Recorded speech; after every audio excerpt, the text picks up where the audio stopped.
Si tu restes obsédé par l'idée de montrer tes progrès, tu ne feras que construire une image fragile.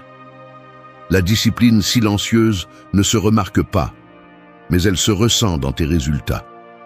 Il peut te falloir des années pour le comprendre, ou tu peux décider d'arrêter de vivre pour l'approbation des autres. Il ne s'agit pas ici de paraître intelligent, mais d'arrêter de jouer pour la galerie et de commencer à discipliner ton caractère. Ici, ce n'est pas l'image que tu renvoies qui compte, mais ce que tu fais quand personne ne te regarde. Si tu dépends de la validation extérieure, chaque pas que tu fais t'éloigne un peu plus de ton propre jugement. Tu n'es fort que lorsque tu peux tenir debout sans témoins ni applaudissements. Et la plupart n'y parviennent pas, car ils ne supportent pas le silence. Mais c'est là que se construit la véritable valeur. Tu ne l'obtiendras pas en postant tes progrès, ni en racontant ce que tu vas faire. Tes paroles valent moins que tes actes, et tes actes valent moins que ta constance. La cohérence ne s'annonce pas, elle se démontre.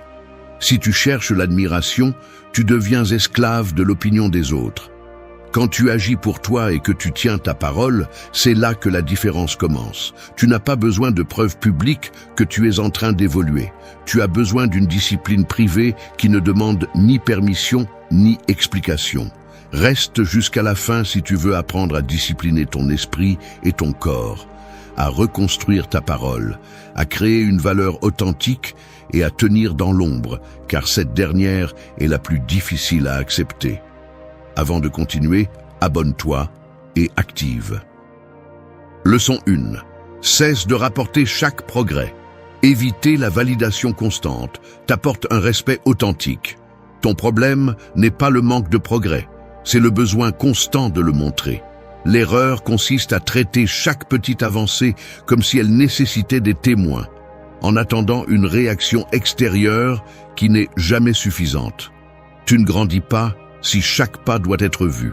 La règle est claire, la véritable croissance est silencieuse.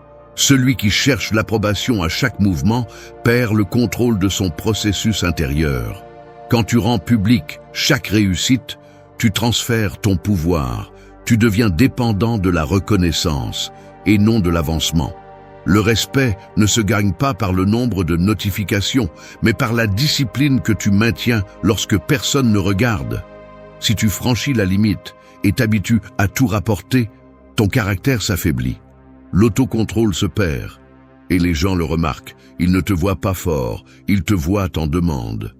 La croissance authentique ne fait pas de bruit car elle repose sur la valeur intérieure, non sur la réaction des autres. Si ta motivation dépend des applaudissements, tes progrès sont fragiles. Au bureau, il suffit d'observer la dynamique. Tu termines une présentation et à peine le fichier envoyé, tu le mentionnes à voix haute, espérant que quelqu'un lève la tête et t'accorde un mot d'approbation. Au début, tes collègues acquiescent, lancent un « bien joué » automatique sans détourner les yeux de leurs écrans. Avec le temps, la reconnaissance se fait plus rare. Certains ne répondent même plus. Le silence est sec, inconfortable. Tu commences à remarquer que lorsque tu entres dans la salle, les conversations ne s'arrêtent pas. Personne n'attend que tu rapportes quoi que ce soit, car personne ne le demande. La perception change. Tu n'es plus l'efficace, tu es celui qui cherche l'attention. À la salle de sport, c'est pareil. Une fois la séance terminée, tu sors ton téléphone, tu filmes la dernière série, tu postes l'histoire. Au début, les messages arrivent, les pouces levés aussi. Ensuite, c'est l'écho. Moins de réactions, moins d'intérêt. On te regarde du coin de l'œil depuis l'accueil, les coachs continuent leur routine. Tes progrès, qui étaient personnels, dépendent maintenant de la réaction d'un écran. Quand elle ne vient pas, le doute t'envahit. L'élan s'éteint. À la maison, avec ton partenaire, tu mentionnes chaque petit effort. Aujourd'hui, j'ai médité 10 minutes. J'ai préparé un repas sain. Je n'ai pas regardé mon téléphone pendant le dîner. Au début, un sourire, un « c'est bien ». Puis, un simple « le regard sur le portable, le geste distrait. Ce qui était un mérite devient une routine, et la routine, un bruit de fond. Le respect se dilue dans la répétition. Ainsi, Tes progrès deviennent une monnaie d'échange pour de l'attention. Et quand l'entourage cesse de réagir, tu te décourages, tu perds ta constance et tu te demandes pourquoi le respect ne vient pas. La vérité est simple. Celui qui a besoin de montrer chaque pas n'avance jamais en silence. Et le respect authentique ne se négocie jamais en public. Le résultat te montre la vérité. Si tes progrès ont besoin de témoins, ce n'est pas de la discipline, c'est de la dépendance. La maîtrise s'exerce en l'absence d'applaudissements. Deuxième point. Leçon 2. Ne cède pas face à l'inconfort. Résister à l'impulsion d'abandonner renforce ton caractère. Sénèque a dit « Ne parle que si tu peux améliorer le silence ». En pratique, élimine le superflu et dis uniquement l'essentiel. La véritable croissance ne s'annonce ni ne s'exhibe. Elle se construit dans l'inconfort, dans cet espace où la majorité préfère se taire ou renoncer. La règle est simple. La discipline silencieuse est la base du caractère. Ne cherche pas l'approbation des autres et ne te laisse pas distraire par ce qu'ils pensent de toi. Ce qui compte, c'est la valeur intérieure, non l'apparence publique. La plupart abandonnent dès que l'inconfort apparaît.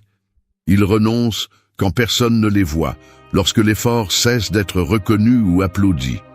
Mais le caractère ne se forme pas sous les projecteurs, il se forge dans la solitude de tes décisions inconfortables. Si tu n'agis que lorsqu'il y a des témoins, tu n'as pas de discernement, tu as peur de perdre ton image. La discipline silencieuse élimine l'inutile, tu ne te justifies pas, tu ne cherches pas d'excuses, tu n'as pas besoin d'applaudissements. Tu fais ce que tu dois, même si personne ne le remarque. C'est cela, l'autocontrôle. Observe un matin ordinaire au bureau. Il est 8h15.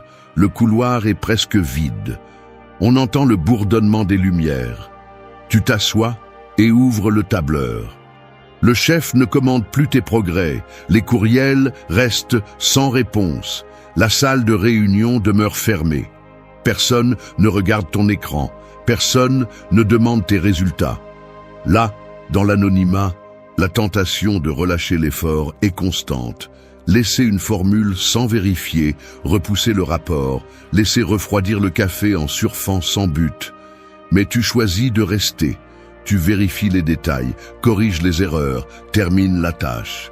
Personne n'en parle, tu ne t'y attends pas non plus. À la salle de sport, la pièce est presque vide.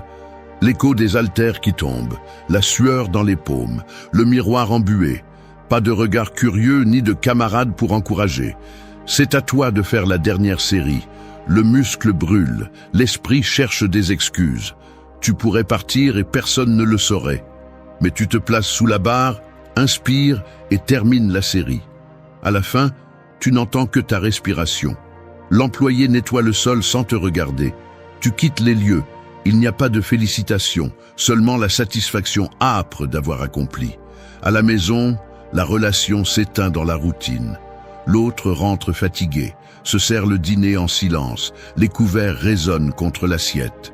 Pas de mots de remerciement, pas de geste de reconnaissance. Tu pourrais arrêter de demander comment s'est passée la journée, tu pourrais éviter l'étreinte. Mais tu choisis de rester à table, tu écoutes la réponse brève, tu redemandes, tu débarrasses les assiettes. Personne ne le célèbre, personne ne le remarque. Mais la relation ne s'effondre pas, elle persiste. Les conséquences ne sont pas immédiates. Personne ne t'applaudit, mais on ne te reproche rien non plus.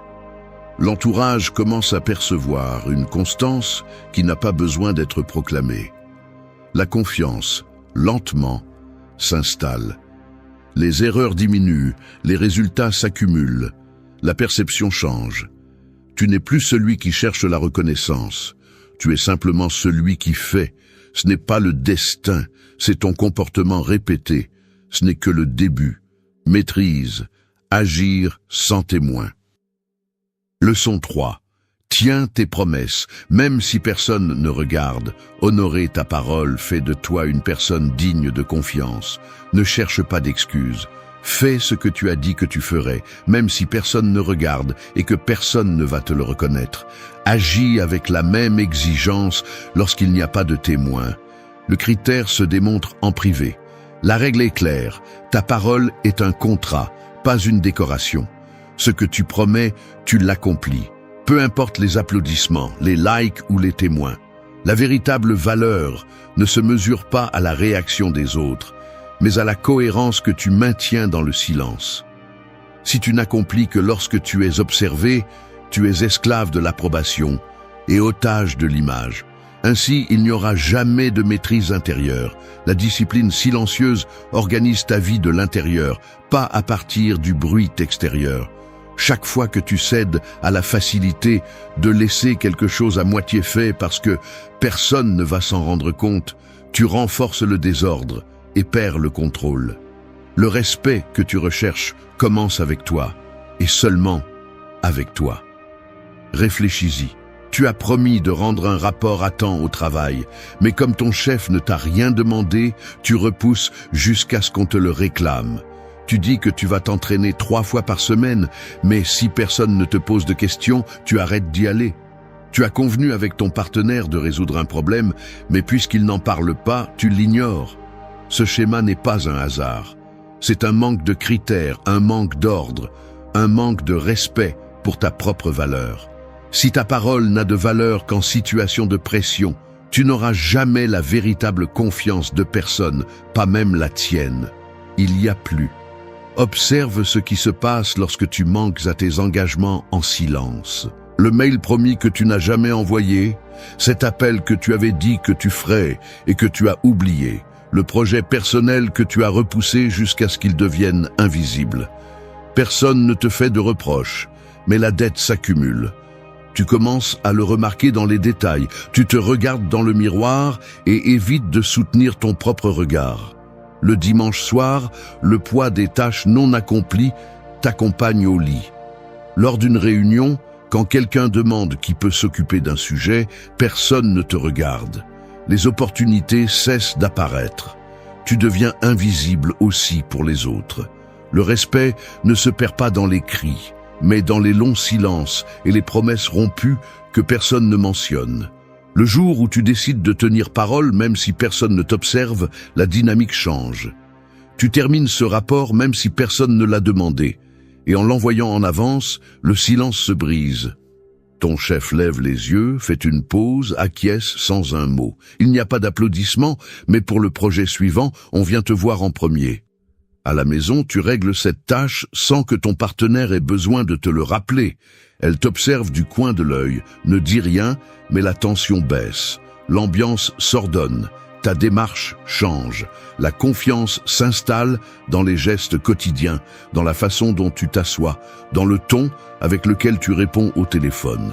La conséquence est simple. Celui qui tient ses engagements sans témoin est maître de lui-même. Il n'a pas besoin de rappel, ni de surveillance, ni de promesses publiques. C'est la maîtrise. Dans la prochaine leçon, tu comprendras pourquoi ton critère ne dépend pas de l'opinion des autres, mais de ta capacité à rester ferme lorsque personne ne te regarde. Leçon 4. Élimine délibérément les distractions. Couper le superflu.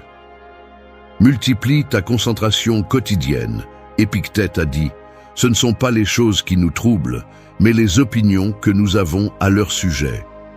En pratique, ton jugement est ta chaîne ou ta liberté. Si tu ne mets pas d'ordre dans ton attention, tu es prisonnier de ce que les autres décident de te montrer, et non de ce que tu décides de construire. La règle est simple. Chaque distraction que tu tolères affaiblit ta discipline et dilue ta valeur intérieure.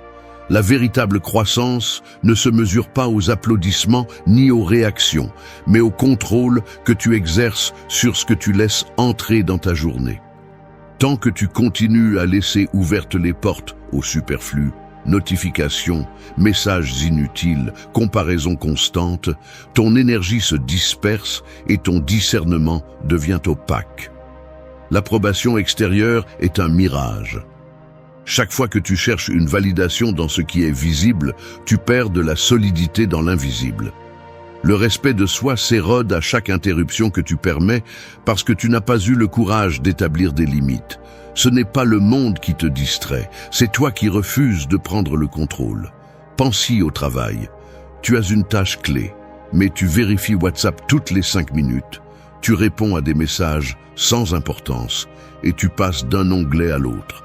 Tu termines la journée fatigué, avec l'impression d'avoir beaucoup fait, mais sans avancer sur l'essentiel. Ou à la salle de sport.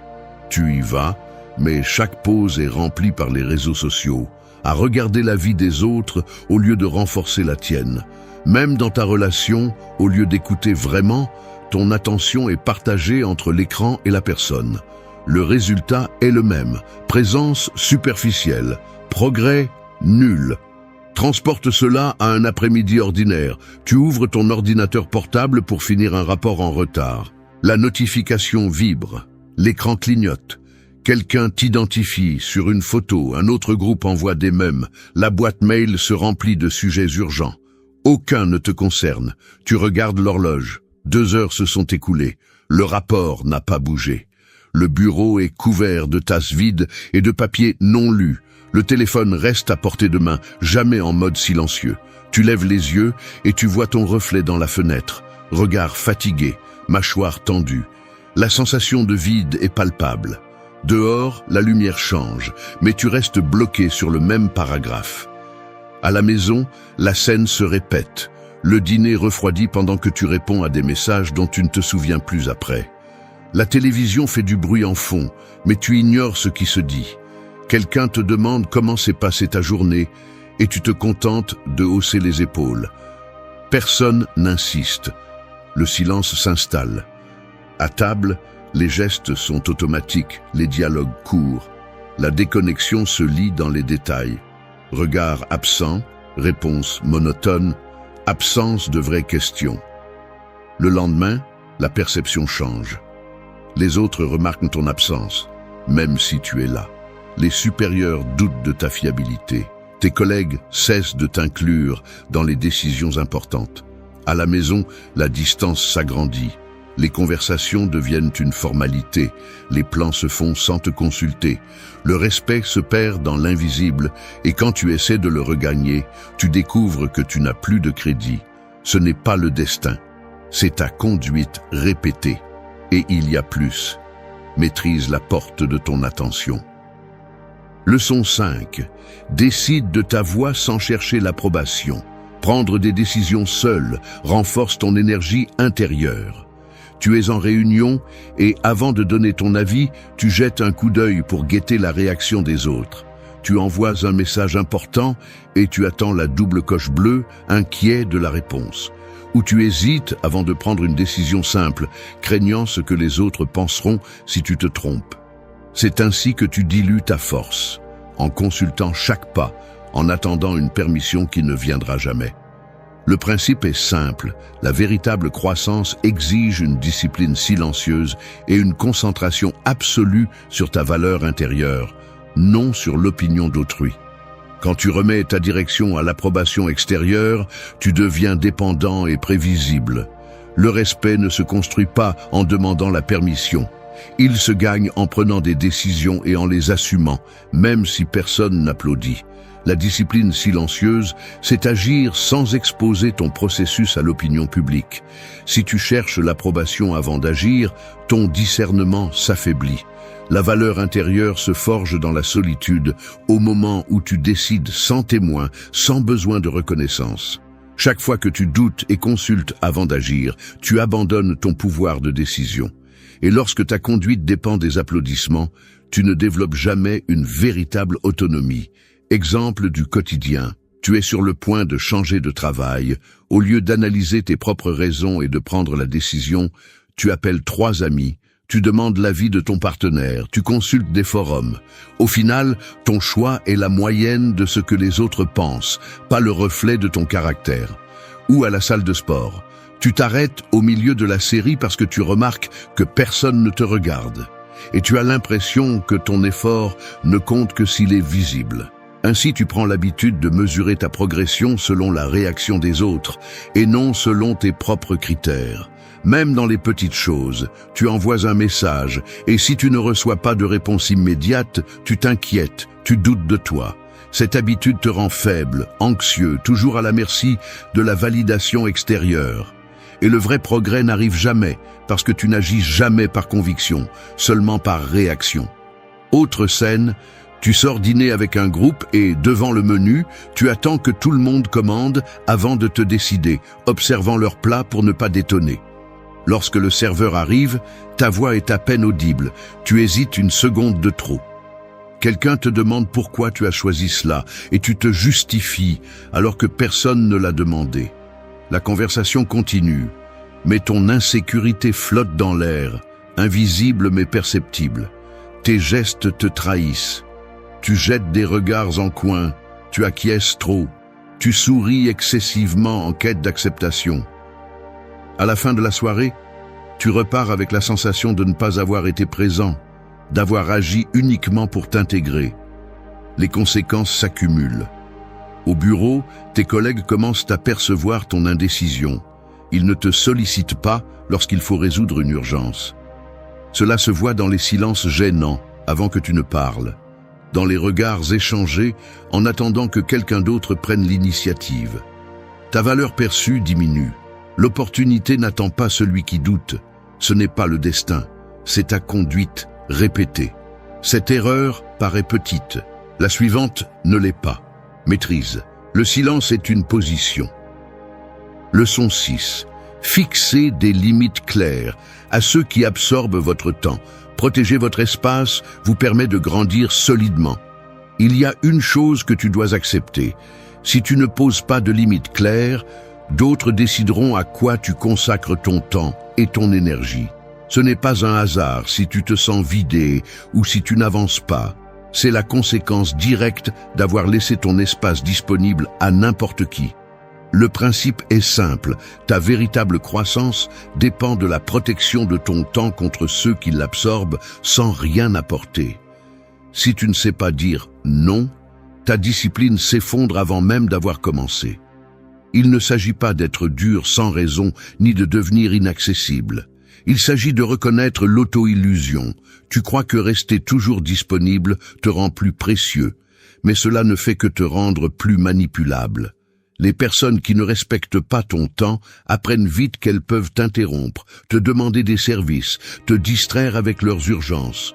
Tu deviens la ressource facile, celui qui ne dit jamais stop. Et pendant que tu cherches l'approbation ou que tu crains de déplaire, eux font avancer leurs propres projets. Tous ces sacrifices silencieux ne te rapprochent pas de tes objectifs. Ils t'enfouissent seulement dans l'agenda des autres. Au travail, tu es celui qui répond aux messages WhatsApp en dehors des horaires, celui qui prend en charge les tâches des autres parce qu'il ne sait pas dire non. Il suffit de regarder ta boîte de réception, des messages sans importance, des demandes de dernière minute, des réunions inutiles auxquelles tu assistes seulement par obligation. Dans ton groupe d'amis, tu es celui qui est toujours disponible, même si tu annules tes propres projets. Tu reçois des appels inattendus, des messages pour résoudre des problèmes qui ne te concernent pas, des invitations de dernière minute auxquelles tu acceptes, même si tu as d'autres priorités. En couple, tu cèdes ta routine quotidienne pour t'adapter au rythme de l'autre, même si cela te laisse 100 ans pour t'entraîner, lire ou travailler sur ce qui compte vraiment. Tu remarques que tes livres prennent la poussière, que tes vêtements de sport restent dans l'armoire et que ta liste de tâches personnelles ne diminue jamais. À la fin de la journée, tu te demandes pourquoi tu n'avances pas, mais la réponse se trouve dans chaque minute que tu as offerte par peur de déranger. Ne pas poser de limites n'est pas de la générosité, c'est un manque de discernement. Une croissance solide exige une discipline silencieuse. Organiser ton temps, protéger ton espace, apprendre à dire non sans donner d'explications inutiles. Si tu ne le fais pas, ta journée se remplit des tâches des autres et de demandes qui ne te concernent pas. La conséquence est claire. Tu perds le contrôle de ton propre développement. Tu stagnes. Les autres commencent à s'y attendre de ta part. Ils ne demandent même plus si tu peux. Ils supposent simplement que tu le feras. Le signe d'agacement, quand enfin tu oses refuser, le silence gênant dans le groupe, le regard de désapprobation, autant de signes que tu as laissé les autres définir tes limites trop longtemps. Dans la prochaine leçon, Tu vas découvrir comment distinguer une critique que tu dois écouter d'une opinion qui ne vise qu'à te freiner. Leçon 7. Ne confonds pas progrès et exhibition. Se montrer moins et construire plus donne des résultats réels. Tu es à la salle de sport. Tu viens de terminer une série lourde et sans réfléchir, tu sors ton téléphone. Tu te regardes dans le miroir, ajuste ton t-shirt pour mettre en valeur ton bras, pointe la caméra et prends un selfie. Tu le publies dans tes stories avant même que ta respiration ne redevienne normale. Tu n'as même pas fini ta séance. Entre chaque série, tu vérifies qui a vu la photo, si quelqu'un a répondu, s'il y a un emoji flamme. Tu veux que les autres voient que tu fais le travail, que tu n'es pas comme les autres. Mais quand personne ne réagit, tu restes là à regarder l'écran. La sueur sur ton front ne suffit pas. Tu as l'impression que tes efforts ne comptent que s'ils sont reconnus. Tu relâches l'intensité. Au final, tu quittes la salle avec la sensation qu'il manque quelque chose, sans savoir quoi. La règle est simple, la croissance réelle se fait en silence, pas en vitrine. Ce qui compte, c'est ce que tu construis quand personne ne te regarde. Le muscle se forme quand il n'y a pas de caméra, quand le seul témoin est la douleur dans ton avant-bras et le miroir embué. Chaque fois que tu privilégies montrer tes progrès plutôt que de faire le travail, tu en paies le prix. Tu échanges la discipline contre l'exposition. Tu offres ton énergie à l'approbation extérieure. Le progrès authentique s'affaiblit quand tu le nourris de validation extérieure. L'attention est addictive, mais elle ne donne pas de résultat. Tu perds ta concentration. Tu deviens dépendant de la réaction, pas du résultat. Et cette dépendance te rend moins constant. Parce que quand il n'y a pas d'applaudissements, ta motivation s'en va. Et c'est là que la majorité abandonne. Regarde au travail. Tu as une idée, à peine une ébauche. Avant même de la concevoir, tu cours l'annoncer sur le groupe WhatsApp. Tu écris « Je prépare quelque chose de grand ». Ah, tu attends la réaction. Quelques emojis, un ou deux, waouh, mais rien de plus. Quand la vague de félicitations n'arrive pas, tu ouvres le fichier, le regardes quelques minutes et le refermes. Le projet est mis en pause. Les jours passent et l'enthousiasme s'évapore. Le fichier se perd parmi d'autres tâches. Personne ne demande le résultat et toi non plus tu n'en reparles. L'avancée ne se concrétise jamais. Ou dans la relation, tu dînes avec ton partenaire et, avant de goûter la première bouchée, tu prends une photo. La meilleure compagnie, écris-tu. Tu publies l'image, vérifies les likes. Quand l'attention retombe, quand personne ne commente, tu te demandes s'il y a vraiment quelque chose de spécial. Tu commences à chercher des moments postables au lieu de moments réels. Les silences à table deviennent gênants parce qu'il n'y a plus rien à montrer. Le coût est évident. Tes progrès dépendent du regard des autres, pas de tes propres standards. Et cela te rend fragile. Il y a des conséquences visibles. Ton entourage commence à remarquer la différence. On te demande moins de nouvelles de tes projets parce qu'on sait que tu ne cherches qu'une réaction. À la salle, ceux qui progressent vraiment t'ignorent. Au travail, tes idées perdent de la valeur parce qu'elles n'aboutissent jamais à des résultats. Dans la relation, ton partenaire sent la distance. Les gestes changent, moins de contact visuel, plus de temps sur le téléphone, des phrases plus courtes. Le résultat te montre la vérité. Et il y a plus. Leçon 8. Apprends à être fort dans la solitude. Soutenir ta discipline sans témoin est la véritable épreuve. Il y a quelque chose qui paraît inoffensif. La plupart ne gardent le contrôle que lorsque quelqu'un les regarde. Ils font des efforts s'il y a un public, s'ils attendent des applaudissements ou au moins une réaction. Mais lorsque la porte se ferme et qu'il n'y a pas de témoin, toute cette prétendue exigence se dissout. La vraie règle apparaît lorsque personne n'observe. Le principe est clair, ta discipline réelle se mesure dans la solitude, pas dans l'exposition. La valeur intérieure ne se négocie pas avec le regard des autres, ni ne se confirme par l'approbation d'autrui. La raison est directe et dure. Si ta conduite dépend du regard des autres, tu n'as pas de caractère. Tu portes un masque. Le respect de soi ne se construit pas sur scène, mais dans ce que tu fais, lorsque personne ne va te féliciter, lorsqu'il n'y a pas de risque de perdre des points sociaux. La véritable croissance exige que tu maintiennes tes habitudes, même si personne ne te récompense, même si l'effort passe inaperçu. Car si tu n'es discipliné que sous le regard d'autrui, tu n'es pas fort, tu es dépendant. La vraie force est silencieuse, inconfortable, sans témoin ni like. Et là, la plupart échouent. Imagine ta routine quotidienne. Quand ton chef est là, tu fais semblant de travailler avec rigueur. Le clavier claque, l'écran change d'onglet dès qu'il passe derrière toi. Mais quand il s'en va, tu laisses la tâche à moitié faite et tu consultes ton téléphone. Les minutes filent. À la salle de sport, tu fais des répétitions impeccables s'il y a quelqu'un qui regarde, tu ajustes même les poids avec une pause théâtrale. Mais tu négliges la technique quand personne ne surveille, et la sueur sur le front ne compense pas la tricherie. Sur WhatsApp, tu écris des réponses polies dans les discussions de groupe, la courtoisie est une façade. Mais tu laisses tomber la discipline en privé, réponses brèves, ironie, messages sans filtre. Même en couple, tu montres de la patience en public, tu souris lors des repas de famille, mais tu perds le contrôle quand vous êtes seul, la voix monte, le regard se durcit. Tout cela révèle une norme fausse, tout cela te trahit. Car ce que tu fais sans témoin, c'est ce que tu es vraiment. Observe les conséquences. Les résultats se voient dans les détails, la boîte de réception pleine de tâches inachevées, le corps qui ne progresse pas, la relation qui accumule les silences gênants. Tes collègues remarquent le schéma, l'énergie baisse quand personne ne supervise, les erreurs se répètent dans les rapports, les délais s'allongent. À la salle, l'entraîneur te regarde de loin et voit que lorsque tu crois qu'il ne t'observe pas, tu écourtes les pauses, tu sautes une série. Les conversations privées se remplissent de phrases sèches. Et ensuite, à la réunion suivante, les silences pèsent davantage. À la maison, ton partenaire croise les bras. La distance grandit.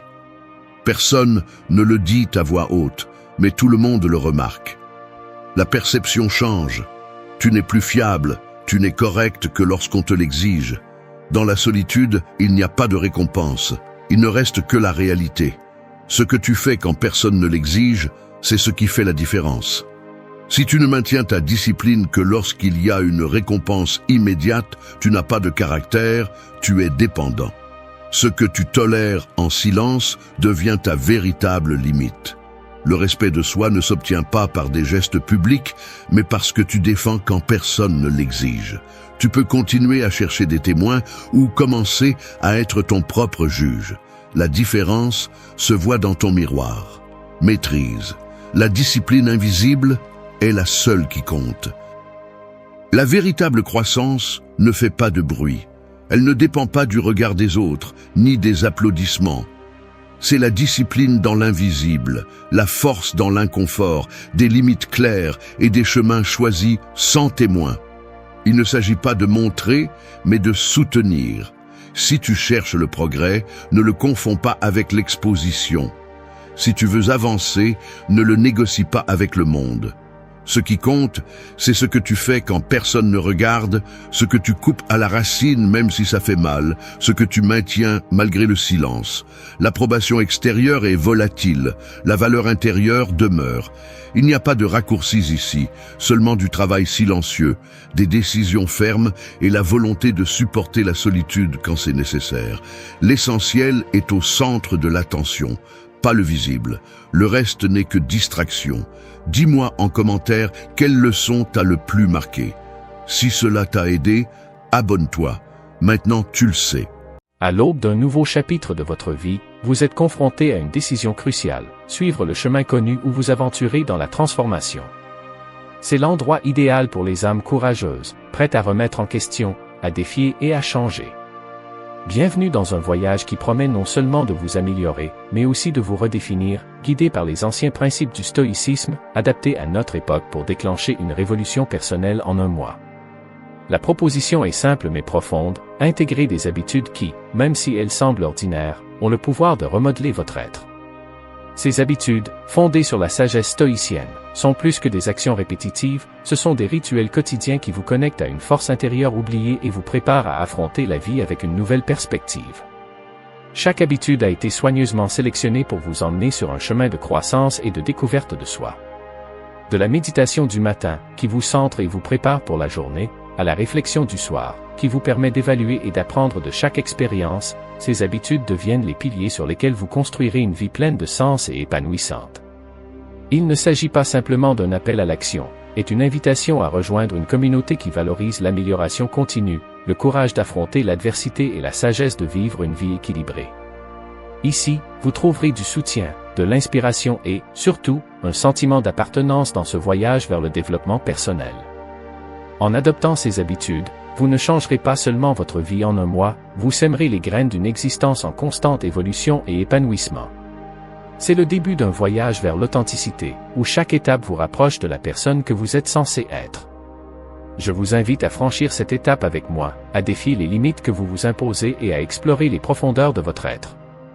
Ensemble, nous découvrirons que dans la simplicité de ces habitudes se trouve le chemin vers une vie pleine et vraie. La meilleure version de vous-même n'est pas un rêve lointain, c'est une possibilité tangible qui commence aujourd'hui, avec la décision d'accepter le changement et de vivre selon les principes stoïciens de sagesse, de courage, de justice et de modération. Commençons. 1. Une routine d'exercice quotidienne. L'exercice physique régulier est essentiel pour une vie saine et satisfaisante. Cette habitude nous remplit non seulement d'énergie et de vitalité, mais améliore également notre attitude et notre équilibre mental, influençant positivement notre humeur. Les bienfaits de l'exercice vont au-delà du superficiel et affectent divers aspects de notre santé. Consacrer 30 minutes par jour à une activité physique peut transformer notre bien-être général. En plus d'améliorer la force, l'endurance et la flexibilité, l'exercice régulier renforce le système immunitaire, réduit le risque de maladies chroniques comme les maladies cardiovasculaires et le diabète et aide à maintenir un poids santé. Il stimule également la libération d'endorphines, des neurotransmetteurs qui favorisent une sensation de bien-être et combattent le stress et l'anxiété. Chaque séance d'exercice est un investissement dans votre bien-être physique, mental et émotionnel. Il offre un moment pour se déconnecter de l'agitation quotidienne, se reconnecter à soi et à la nature, offrant un espace d'introspection et de sérénité. Ces 30 minutes par jour améliorent non seulement votre condition physique, mais remontent également le moral et vous guident vers une santé optimale et durable. Intégrer une routine d'exercice est un acte de soin personnel. Commencez par des activités que vous aimez, comme la marche, le yoga, le vélo ou la danse. Fixez-vous des objectifs réalistes et progressifs et soyez cohérents. La cohérence est plus importante que l'intensité, l'essentiel est de faire de l'exercice une partie intégrante de votre vie. L'exercice régulier transforme non seulement votre corps, mais aussi votre esprit et votre esprit. C'est un engagement pour votre bien-être et un acte d'amour-propre.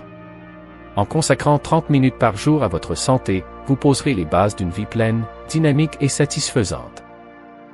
2. La méditation.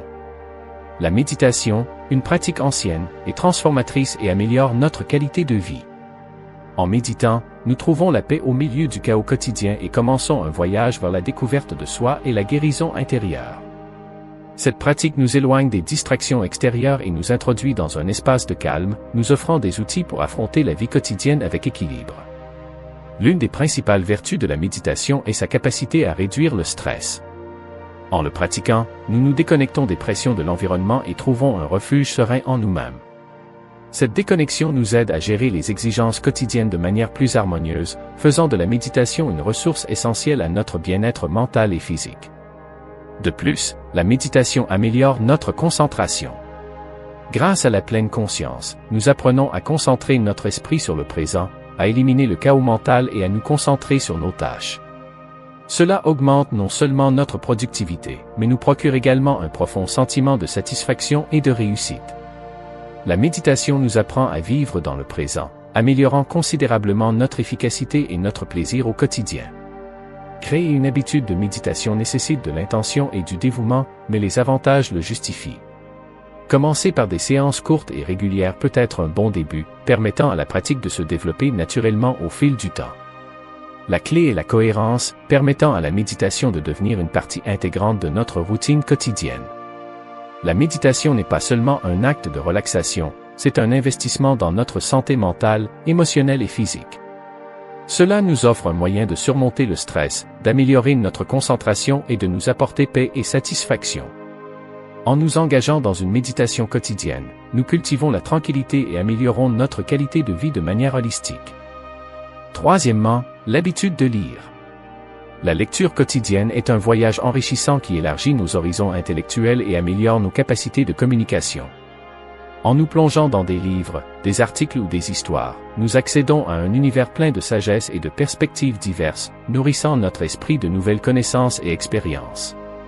Cette alimentation constante constitue un vaste répertoire d'informations, essentielles pour faire face aux défis de la vie. Chaque page nous offre l'opportunité d'apprendre quelque chose de nouveau, d'adopter des perspectives différentes et d'approfondir notre compréhension de l'environnement. La lecture est également cruciale pour une communication efficace. En nous exposant à différents styles d'écriture, nous développons la capacité de nous exprimer de manière claire et cohérente, en utilisant les mots comme de puissants alliés pour transmettre des idées, des émotions et des pensées. L'habitude de lire enrichit non seulement notre esprit, mais améliore également notre langage, élargit notre vocabulaire et affine notre capacité à articuler efficacement nos pensées. En nous immergeant dans les histoires et les expériences des autres, nous apprenons à comprendre et à sympathiser avec d'autres réalités, enrichissant ainsi nos relations. La lecture quotidienne est un processus de découverte de soi et de croissance intellectuelle qui améliore toutes les facettes de notre vie, favorisant une croissance personnelle qui nous relie plus intimement au monde. Quatrièmement, une alimentation saine. Adopter une alimentation équilibrée et riche en nutriments est essentiel pour un mode de vie sain. Chaque aliment que nous consommons satisfait non seulement nos besoins fondamentaux, mais améliore également notre vitalité, notre bien-être et notre humeur. Choisir des options nutritives fournit à notre corps les outils nécessaires pour fonctionner de manière optimale. Les nutriments tels que les vitamines, les minéraux, les protéines et les antioxydants renforcent notre système immunitaire, augmentent notre résistance aux maladies et nous remplissent d'énergie. Choisir consciemment nos aliments est un acte d'amour-propre qui nous permet d'affronter la vie avec énergie, vitalité et optimisme. Chaque repas est l'occasion de nourrir le corps et l'esprit, en nous apportant la force et la clarté nécessaires pour profiter pleinement de la vie. Adopter une alimentation saine signifie choisir des fruits, des légumes, des grains entiers, des protéines maigres et des graisses saines, et éviter les aliments transformés et les sucres raffinés. Cet engagement favorise un bien-être global, en cultivant un état mental et émotionnel équilibré et positif. 5. Une hydratation adéquate. Maintenir une hydratation adéquate est essentiel pour notre santé et notre bien-être. L'eau, élixir de vie, est essentiel au bon fonctionnement de notre organisme. Non seulement il lubrifie les articulations et régule la température corporelle, mais il transporte également les nutriments vers nos cellules et élimine les déchets. Le manque d'hydratation affecte les performances physiques et la clarté mentale, provoquant fatigue, irritabilité et difficultés de concentration. Une hydratation optimale offre de nombreux bienfaits. Elle nous maintient alertes, améliore la concentration et apporte de la vitalité. Boire suffisamment d'eau est un acte d'amour-propre et un investissement dans notre santé globale, nous permettant d'affronter les défis quotidiens avec énergie et optimisme. Pour encourager cette habitude, il est utile d'établir des routines comme boire de l'eau au réveil et avoir une bouteille sur soi tout au long de la journée. Adapter nos apports en fonction de l'activité physique, du climat et de la santé est crucial. On peut également inclure des infusions et des bouillons, même si l'eau doit être la principale source d'hydratation. En résumé, une hydratation adéquate est essentielle pour un mode de vie sain et actif, améliorant notre santé physique et notre qualité de vie.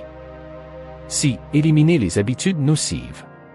Éliminer les habitudes nocives, comme arrêter de fumer, modérer sa consommation d'alcool ou abandonner les comportements nocifs, est une décision courageuse qui marque le début d'un changement significatif. Chaque pas vers l'élimination de ces pratiques est un cadeau personnel précieux, un investissement dans un avenir plus sain et plein de bien-être. Arrêter de fumer améliore instantanément la fonction pulmonaire et la circulation sanguine, rajeunissant ainsi le corps. Réduire la consommation d'alcool profite au foie et à la clarté mentale, ce qui se traduit par une plus grande énergie et une plus grande vigilance. L'éradication d'autres habitudes nocives améliore également la santé physique et mentale, libérant le corps et l'esprit des fardeaux inutiles. Chaque jour où vous vous éloignez de ces habitudes néfastes, vous vous rapprochez d'un état de santé optimal et de bien-être global. Ce processus est un acte de soin personnel et d'amour-propre, ouvrant les portes d'un avenir plein d'opportunités. Pour y parvenir, fixez-vous des objectifs clairs, recherchez du soutien et remplacez les comportements négatifs par des activités positives. La cohérence, la patience et l'engagement sont les clés du succès. En éliminant les habitudes nocives, vous vous lancez dans un voyage de renouveau et de découverte de soi, jetant les bases d'une vie plus saine et pleine de possibilités. 7. Gestion du temps. Maîtriser la gestion du temps est essentiel pour augmenter la productivité et réduire le stress. Chaque instant consacré à cette compétence améliore considérablement la qualité de vie. La planification et la gestion du temps permettent une répartition stratégique des tâches, garantissant que chaque activité est réalisée avec le dévouement nécessaire. Cette approche méthodologique augmente la productivité et génère un sentiment constant d'accomplissement personnel. Une gestion efficace du temps améliore non seulement les performances au travail, mais réduit également le stress. Un plan détaillé élimine l'incertitude et évite le sentiment de dépassement. En attribuant des priorités claires, vous apprenez à rejeter les engagements non essentiels et à maintenir un équilibre sain entre vie professionnelle et vie privée. Développer cette habitude implique plus que suivre une liste de choses à faire, il s'agit d'une approche holistique de l'utilisation du temps. Comprend la planification préalable, l'identification des distractions et l'établissement d'objectifs. Reconnaître vos rythmes de travail et ajuster vos stratégies en fonction des priorités est également essentiel. En bref, perfectionner la gestion du temps améliore la productivité, réduit le stress et enrichit votre vie, vous donnant plus de temps pour ce que vous appréciez et appréciez. 8. Développement personnel. S'engager dans le développement personnel, par la définition d'objectifs et l'amélioration continue des compétences, est un voyage vers la réalisation de soi et l'excellence. Chaque objectif est une promesse d'amélioration, transcendant les limites et ouvrant la voie à un avenir radieux. Définir des objectifs clairs fournit un but et une direction, vous poussant à surmonter les obstacles avec courage et détermination. L'amélioration des compétences est essentielle pour atteindre des objectifs ambitieux. Chaque nouvelle compétence acquise est un investissement précieux, enrichissant votre arsenal personnel et vous préparant à relever les défis en toute confiance. Ce processus ouvre de nouvelles opportunités et vous permet de naviguer dans un monde en constante évolution. Le développement personnel enrichit non seulement les compétences et les connaissances, mais il les transforme également en profondeur. Il révèle des talents cachés et vous façonne dans la meilleure version de vous-même, vous engageant vers un avenir plein de possibilités illimitées. Pour prospérer dans ce voyage, adoptez un état d'esprit de croissance, recherchez des commentaires constructifs et sortez de votre zone de confort. S'entourer d'une communauté qui valorise la croissance personnelle apporte soutien et motivation. Le développement personnel est un chemin continu d'évolution et d'apprentissage. En vous engageant, vous transformez votre avenir et enrichissez votre vie présente, ouvrant les portes à des opportunités et à une profonde satisfaction personnelle. 9. Réduire l'exposition aux écrans. Réduire le temps passé sur les appareils électroniques est un acte de conscience de soi qui peut transformer votre vie. Réduire l'exposition aux écrans améliore la qualité du sommeil et réduit le stress. La lumière bleue des appareils affecte la production de mélatonine, essentielle à un repos réparateur. En limitant son utilisation avant de vous coucher, vous facilitez un sommeil profond et réparateur. De plus, se déconnecter des écrans réduit le stress en réduisant le sentiment d'être toujours disponible. En fixant des limites à l'utilisation des appareils, vous protégez votre repos et votre santé mentale, ce qui se traduit par plus d'énergie, de clarté et de sérénité. La mise en œuvre de cette habitude nécessite des stratégies telles que l'établissement d'heures spécifiques pour se déconnecter, la création de routines nocturnes relaxantes et l'encouragement des activités de plein air. Ces pratiques améliorent non seulement la qualité du sommeil mais enrichissent également votre vie sociale et émotionnelle. Réduire l'exposition aux écrans favorise un mode de vie plus sain et plus équilibré, répondant à votre besoin de repos et de tranquillité d'esprit. 10. Pratiquer la gratitude. Pratiquer la gratitude transforme notre perception de l'environnement et de nos relations. Tenir un journal de gratitude ne se contente pas d'enregistrer des événements, crée une tapisserie vibrante d'expériences et d'émotions. Chaque entrée ajoute de la profondeur et de la couleur à nos vies, mettant en valeur les moments les plus brillants. Cet acte conscient de reconnaissance et d'appréciation des détails du quotidien, petits et grands, peut radicalement changer notre perspective. Se concentrer sur les aspects positifs et les bénédictions quotidiennes entraîne notre esprit à voir la lumière même dans les moments sombres, cultivant ainsi une attitude positive. Le journal de gratitude devient un témoignage tangible de la richesse qui nous entoure. D'un coucher de soleil à un geste gentil, chaque entrée nous rappelle l'abondance et la bonté de nos vies. Cette pratique réduit le stress et augmente le bien-être émotionnel, nous permettant d'affronter les défis avec sérénité et espoir. Intégrer la gratitude dans notre routine quotidienne est un engagement envers le bien-être émotionnel et l'appréciation de notre existence. Cette habitude enrichit notre vie, améliore nos relations et nous apprend à vivre avec plus de plénitude et d'harmonie, en nous rappelant que la vraie richesse réside dans les expériences et les relations que nous valorisons.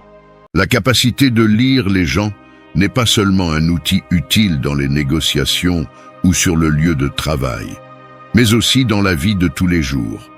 Qu'il s'agisse de mieux comprendre vos proches ou de déchiffrer les intentions d'étrangers, les connaissances que nous vous fournissons ici vous donneront un avantage dans toute interaction sociale. Mais comment est-il possible d'acquérir autant d'informations à partir d'un simple geste ou d'un regard fugitif? La réponse réside dans la subtilité du langage corporel et des signes non-verbaux, domaines dans lesquels les mots sont souvent insuffisants. Maintenant, pour revenir à notre sujet principal, ces 10 astuces que nous allons explorer ne sont pas de simples techniques, ce sont des fenêtres sur la psyché humaine. Chacun d'eux est basé sur des principes psychologiques solides et sur la sagesse du stoïcisme, qui nous apprend non seulement à observer extérieurement, mais aussi à réfléchir intérieurement à nos propres réactions et émotions. Cette approche à 2 volets améliore non seulement votre capacité à lire les autres, mais renforce également votre conscience de soi et votre contrôle émotionnel. Préparez-vous à changer votre façon de voir et de vous rapporter au monde. Ces connaissances élargiront non seulement votre compréhension des autres, mais vous donneront également la confiance nécessaire pour interagir dans n'importe quel environnement social ou professionnel. N'oubliez pas que le pouvoir de comprendre les autres commence par la compréhension de soi-même. Alors, sans plus tarder, rejoignez-nous dans ce voyage transformateur vers une plus grande empathie et une plus grande efficacité interpersonnelle. Êtes-vous prêt à découvrir instantanément les secrets de la lecture des gens? Commençons. 1. Contact visuel. Le contact visuel, le simple fait de regarder une autre personne dans les yeux, est un outil de communication puissant et révélateur. Dans la communication non verbale, les yeux offrent des indices inestimables sur les pensées et les émotions. Le dicton « les yeux sont la fenêtre de l'âme » est vrai. À travers eux, on perçoit la sincérité, la nervosité, la joie ou la méfiance. Que révèle réellement le contact visuel? Un contact visuel soutenu indique la confiance et le confort dans l'interaction. Maintenir son regard communique l'honnêteté et la fermeté, essentielles dans les situations professionnelles et personnelles. Éviter le contact visuel peut avoir plusieurs raisons. Nervosité, timidité, manque de confiance ou désintérêt. Dans des contextes tendus, cela peut suggérer de la culpabilité ou que la personne cache quelque chose. Cependant, il est important de considérer le contexte culturel, car dans certaines cultures, regarder directement dans les yeux peut être considéré comme un défi ou un manque de respect. D'un point de vue stoïcien, le contact visuel reflète l'honnêteté et la vertu. Garder un regard ferme et direct est le reflet de l'intégrité intérieure et de la confiance en soi. Pour les stoïciens, comme Sénèque, le contact visuel est une pratique d'affirmation de soi et d'authenticité. Pendant les conversations, remarquez combien de temps quelqu'un maintient votre regard et comment il le fait. Est-il détourné ou direct? Y a-t-il un modèle? 2. Les sourcils. Les sourcils, bien que souvent négligés, jouent un rôle crucial dans la communication non verbale et l'expression des émotions. En regardant les sourcils d'une personne, nous pouvons obtenir des indices significatifs sur son état émotionnel interne et son niveau de confort dans diverses situations.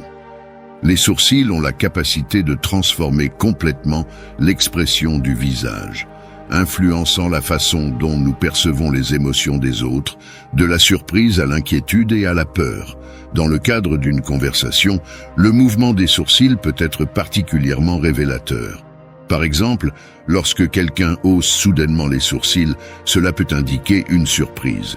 Si les sourcils sont haussés dans un contexte où il n'y a aucun motif évident de surprise, cela pourrait indiquer que la personne se sent inquiète, voire craintive. D'un autre côté, les sourcils qui se lèvent de manière détendue et progressive sont généralement un signe d'ouverture et de volonté d'interagir. Il est important de noter que lever les sourcils n'est pas toujours un indicateur d'inconfort. Dans certains contextes, il peut s'agir simplement d'une réponse automatique au besoin de traiter plus efficacement les informations visuelles ou cognitives. Par exemple, en haussant les sourcils, nous augmentons légèrement notre champ de vision, ce qui peut nous aider à mieux traiter les informations que nous recevons. Troisièmement, sourire. Le sourire est l'une des expressions faciales les plus courantes et les plus puissantes, capable de transmettre de la joie, de la cordialité et souvent une intention d'amitié. Cependant, tous les sourires ne sont pas identiques ni ne véhiculent le même message. Faire la distinction entre un sourire sincère et un sourire forcé peut vous permettre de mieux comprendre les véritables émotions et pensées d'une personne. Les véritables sourires, souvent appelés « sourire de Duchenne », d'après le neurologue français Guillaume Duchenne, impliquent non seulement les muscles autour de la bouche, mais aussi ceux autour des yeux. Ces sourires font rétrécir légèrement les yeux et créent des lignes ou des pas de doigts dans les coins des yeux. Ce type de sourire est difficile à simuler car il fait appel à des muscles involontaires qui ne sont activés que lorsque nous ressentons le vrai bonheur ou la vraie joie. Les sourires purement sociaux ou diplomatiques ne concernent généralement que les muscles autour de la bouche. Dans ces cas-là, le sourire n'atteint pas les yeux, ce qui peut lui donner un aspect plus rigide et moins chaleureux. Ces sourires peuvent être utiles dans des contextes sociaux où l'étiquette requiert une expression amicale, mais ils ne reflètent pas nécessairement un véritable plaisir ou une vraie joie. 4. Ce qu'ils disent. Lorsque nous communiquons, les mots que nous choisissons et la manière dont nous parlons des autres peuvent révéler bien plus que de simples opinions ou faits. Ils peuvent être une fenêtre sur notre propre personnalité et nos valeurs. Dans les interactions sociales, en particulier lorsque l'on rencontre quelqu'un de nouveau, prêter attention à la façon dont une personne décrit les autres peut nous fournir des indices précieux sur son caractère et ses dispositions émotionnelles. Si au cours d'une conversation, quelqu'un parle constamment de manière positive de son partenaire, de ses amis ou de ses collègues, en mettant en avant ses qualités comme la gentillesse, l'éducation ou la générosité, il est probable que cette personne possède également ces caractéristiques. Les recherches en psychologie sociale suggèrent que nous avons tendance à projeter nos propres traits et attitudes sur notre perception des autres. Par conséquent, une personne qui voit et met en valeur le meilleur chez les autres a tendance à être optimiste et positive. Si quelqu'un critique ou parle fréquemment négativement des autres, les décrivant comme manipulateurs, désagréables ou contraires à l'éthique, cela pourrait indiquer que cette personne présente également de tels comportements ou attitudes. Ce phénomène, appelé projection, se produit lorsque nous attribuons à autrui des émotions ou des désirs qui sont en réalité les nôtres, mais inacceptables pour nous-mêmes.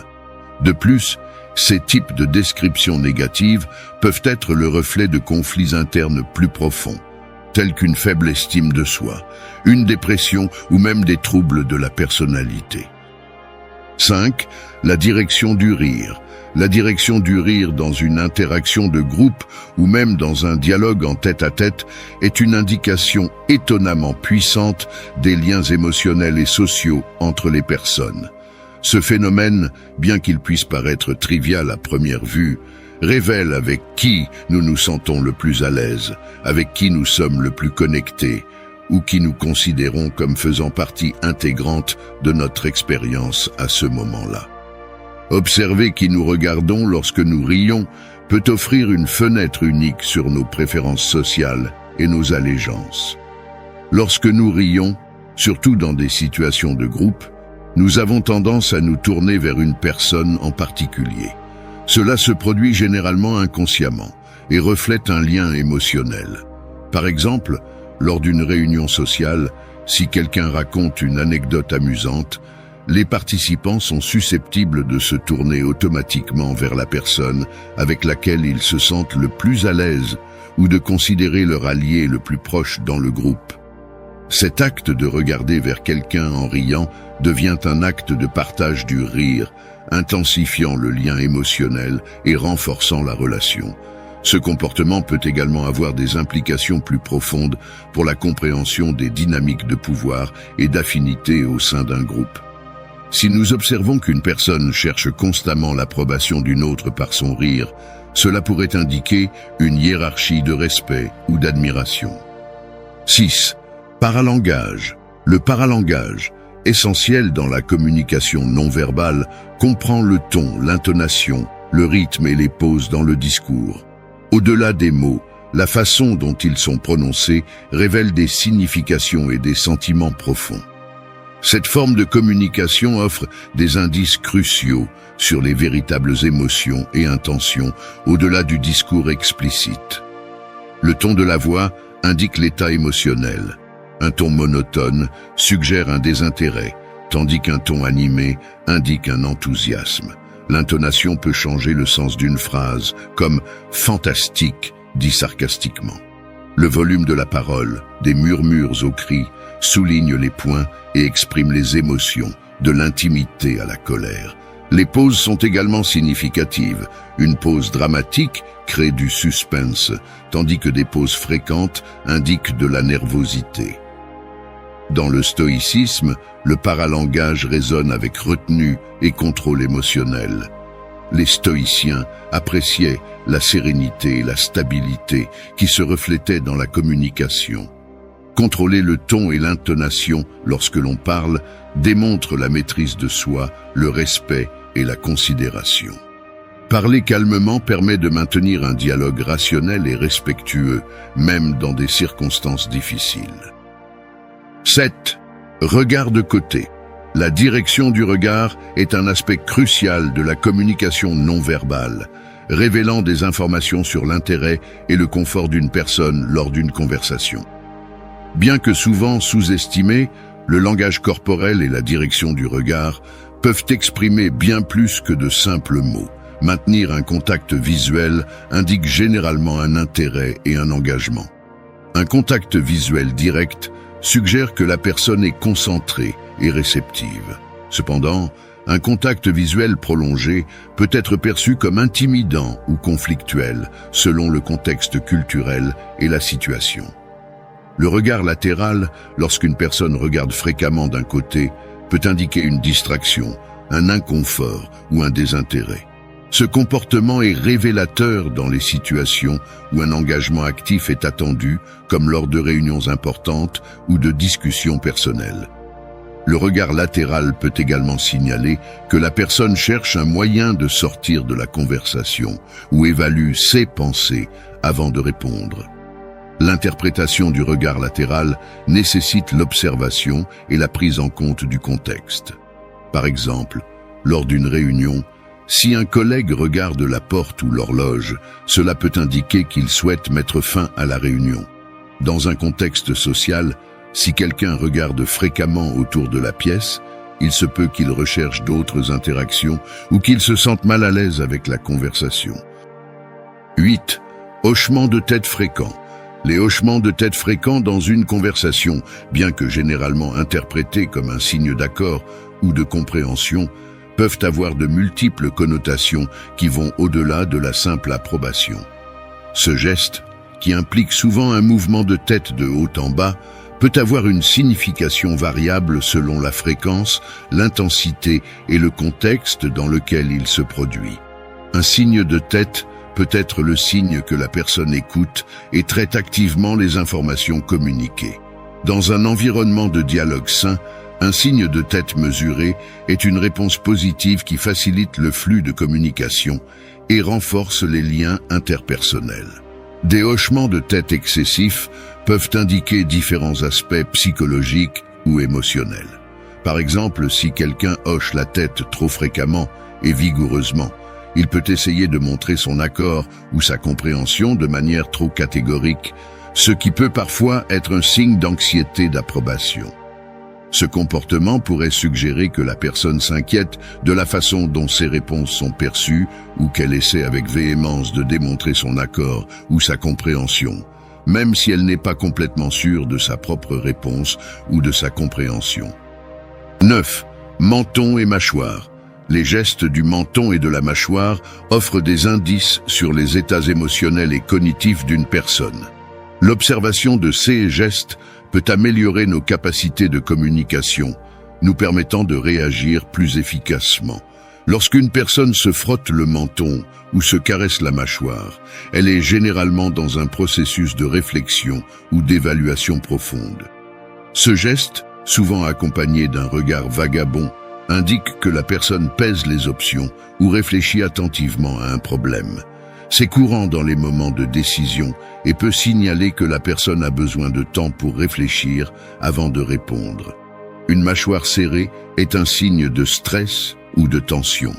Même si le langage verbal de la personne semble calme, une mâchoire tendue peut refléter du stress, de la frustration, de la colère ou de l'inquiétude.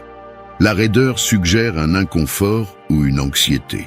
Comprendre ces signes est utile dans un contexte professionnel et personnel. Si quelqu'un se frotte le menton, il est sage de lui donner de l'espace pour réfléchir, en évitant d'exiger des réponses rapides. Si vous remarquez une mâchoire tendue, abordez la conversation avec un ton plus doux et plus rassurant, ou changez de sujet pour un sujet moins stressant, le cas échéant. 10. Posture. La posture d'une personne révèle son état émotionnel et son niveau de confiance. Observer la façon dont quelqu'un se tient debout, s'assoit ou marche peut nous en dire beaucoup sur ses sentiments et sa perception de son environnement. Marcher debout, les épaules en arrière et le regard vers l'avant, transmet la confiance en soi et le positivisme. Cette posture affecte non seulement la façon dont les autres perçoivent la personne, mais aussi ce qu'ils pensent d'eux-mêmes.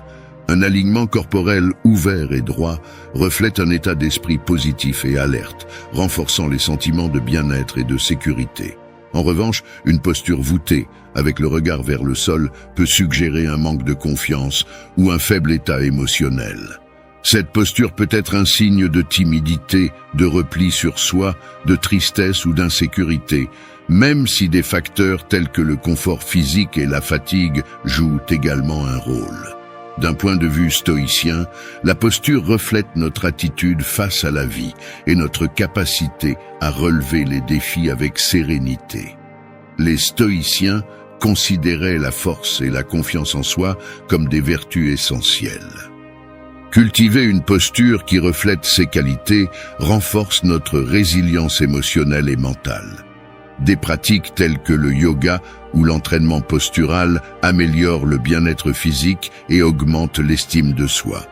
Offrir des commentaires constructifs sur la posture peut vous aider à adopter une attitude plus positive et plus résiliente. Merci d'être resté jusqu'à la fin de la vidéo. Si vous avez tout vu, commentez « Je suis stoïcien » comme notre signe secret, indiquant que vous êtes un véritable apprenant du stoïcisme. N'oubliez pas de vous abonner et de liker la vidéo si elle vous a plu. Rendez-vous dans la prochaine vidéo et rappelez-vous, continuez à cultiver votre esprit stoïque.